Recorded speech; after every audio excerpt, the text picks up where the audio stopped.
திருச்செந்தூர் அருகே தடை செய்யப்பட்ட புகையிலையை கடத்திய இருவரை கைது செய்த போலீசார் அவர்களிடம் இருந்து சொகுசு காரையும் பறிமுதல் செய்தனர்.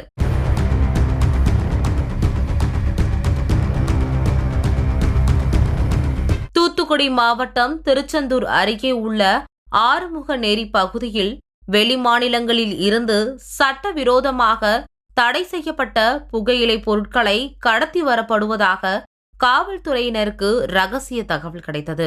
அதன் பேரில் காவல்துறையினர் ஆறுமுகநேரி சோதனை சாவடியில் தீவிர வாகன தணிக்கையில் மற்றும் சோதனையில் ஈடுபட்டனர்.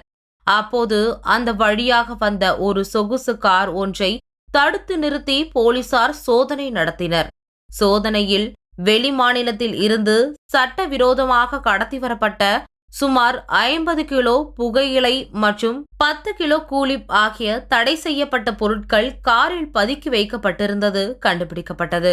இதனையடுத்து புகையிலையை கடத்தி வந்த இருவர் மீதும் வழக்கு பதிவு செய்து கைது செய்த போலீசார் கடத்தலுக்கு பயன்படுத்தப்பட்ட சொகுசு கார், கைபேசி மற்றும் 20,000 ரூபாய் ரொக்கம் ஆகியவற்றுடன் புகையிலையையும் பறிமுதல் செய்தனர்.